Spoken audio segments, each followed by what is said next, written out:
Hello, thank you for joining me with this participatory budgeting PB implementation info session. My name is Manu.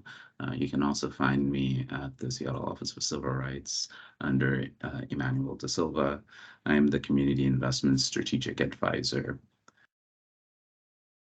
I wanted to go over the implementation process of the PB, of this PB process that we just went through. And to do that, we'll need to go over some background information. We'll talk about what the general implementation process looks like for the city, how we want to encourage community members to engage in this implementation process. And then I'll also share ways that you can stay connected and reach out to me if you have any questions about the process moving forward, the implementation process moving forward. So let's start with the PB goals. The main goals are to directly invest in Black, Indigenous, and people of color communities, and to increase the ownership and participation of people who live, work, and play in Seattle.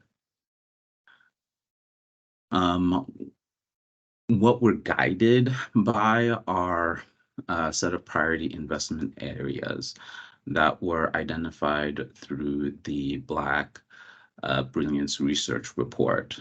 This was a report that engaged with community members that identified housing and physical spaces, mental health, youth and children, economic development, and crisis and wellness as specific spaces or ways in which we can invest resources. The PB process had $27 million set aside to invest in these, and we decided to engage with community to determine what that would look like. So in 2021, the PB process shifted from being a city-run process in the Department of Neighborhoods to a third-party administered process in SOCR. What that meant is SOCR facilitated a request for proposals to find a third-party administrator for the PB process. And in early 2022, Participatory Budgeting Project, or PBP, was selected. Earlier this fall, winning proposals were identified through the PB process. The Participatory Budgeting Project helped run. The timeline for this process was started in July 2022 with planning that included getting steering committee members, Seattle staff, and all of the necessary constituents in place to help run the PB process. Once everybody was in place, like the different work groups, the design started in May of 2023. Starting in June was idea collection, where we went out into the community to get ideas about how community members wanted these funds invested. And then in August through October was a proposal development process where those ideas were taken by community members, budget delegates, that with the support of city staff to develop those ideas into feasible proposals. Those proposals were put on a ballot in October of 2023 for vote from the general public again, and the vote ended this November. We are moving towards getting a final evaluation report, just understanding how the process worked. And we'll be talking about what implementation will look like starting January 2024 and onward.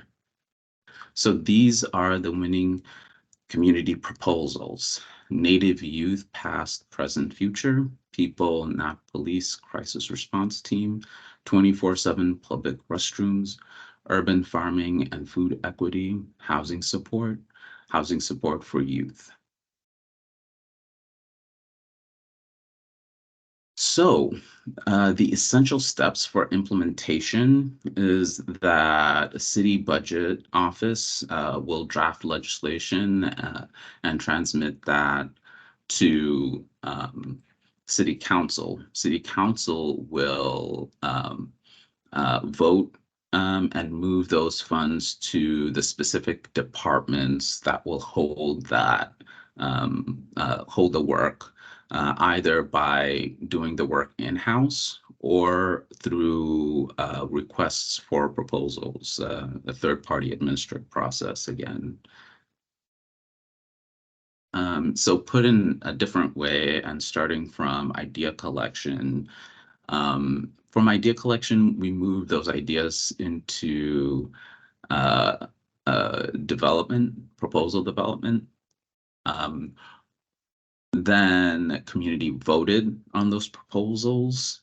Um, What's necessary moving forward is that city council then will vote to allocate those funds to specific departments like arts or education or parks or housing. These are just examples.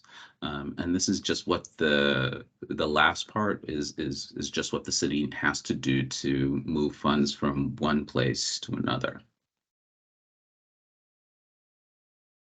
So, I know we talked about an RFP plot process, but I also wanted to define what that meant. RFPs are an open call for organizations to submit their proposals to meet a specific request from the city. And here are just some key elements to most RFPs.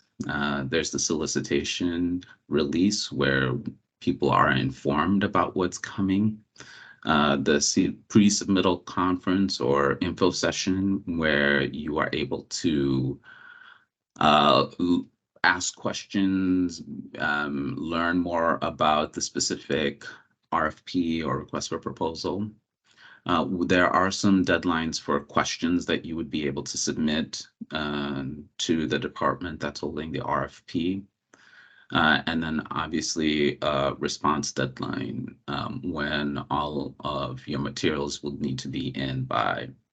Sometimes there's an interview portion for applicants to the RFP. We make sure to announce successful proposals and also let folks know if they did not win. There is an anticipated negotiation schedule that typically takes place. And once that negotiation is done, we try to execute the contract we have. This varies greatly between different projects, but it could take as much as 6 to 9 months, or it could potentially go a lot faster than that. I wanted to talk about the goals that we have for implementation in addition to what just the typical process is. We want to maintain the spirit and intention of community developed PV proposals through implementation. We want to ensure transparent, fair, and equitable access to tracking and future involvement opportunities for impacted communities. And we want to build clear, uniform, and accessible PV-RFP guidelines.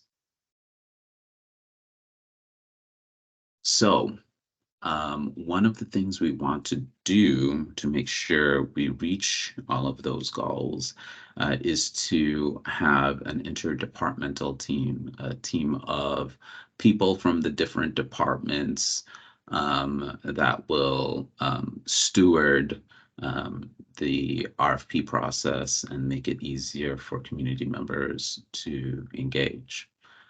We want to have these meetings 2 times a month for about an hour. We also want to have community membership. We want to make sure community members are able to come into those meetings and have community representatives in those meetings. Uh, We'll need to have the city departments who will be holding the RFP present in those meetings. And there was a prior interdepartmental team that helped the PB process beforehand that we would also like to be in those meetings. So that's the implementation interdepartmental team. What we'll be asking the interdepartmental team to consider, and these are department suggestions and part of the discussions and meetings that will be happening, is for there to be a determined unified naming convention to the request for proposals. So community members know that any proposal that is out there, RFP that's out there, it's connected to this PB process. We also want to promote the release of RFPs before and after they are released so that folks know before, have some leeway uh, before they hear it. So people aren't surprised. Um, we want to also make sure people have as many as 3 information sessions after the release of the RFP, but at least 2. So community members have the opportunities to ask questions and get as much information about what the RFPs are going to be about. We also at the city have a women and minority owned firm list, and we'd like uh, departments to make use of it when it's applicable. It's not always applicable, but we want to make sure that they're aware of it.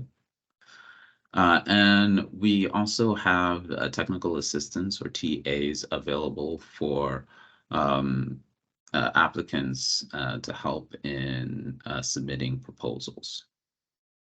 And likely you will have to qualify if you're under a certain size organization.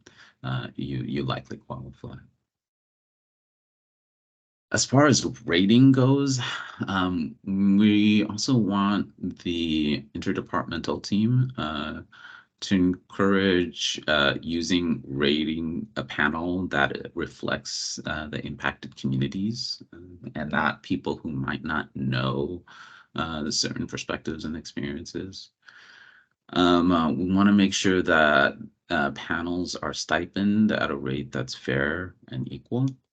Uh, we also realize that not all departments may have a diverse group of rating panelists. So in that case, we want to make sure that at least 50% of rating panel members will come from a roster of community members that represent the impacted communities. Um, and we'll work to identify that roster through an open call. Likely we're going to ask for people who have experience with PB process and fall within a specific experience level. Um, Here are the suggested rating criteria. They're pretty boilerplate: program design and description, capacity and experience, partnership and collaboration. Around cultural competence, we want to suggest that that be no less than 20% of the overall rating points. We think that that's a critical part of the process. And obviously budget and leveraging. I really appreciate that you were able to see all of this, and I hope that this information has been useful to you. Uh, Please stay connected by signing up for OCR's email list and visit our website. You'll likely find the link to sign up to our email list on the site.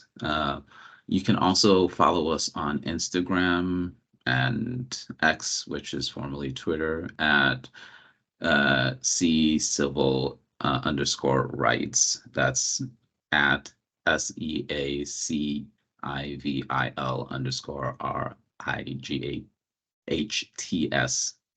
And in Facebook at Seattle Office for Civil Rights.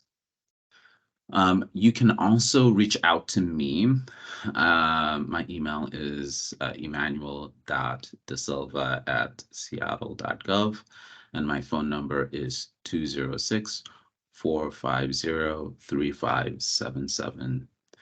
Thank you so much. Have a wonderful day.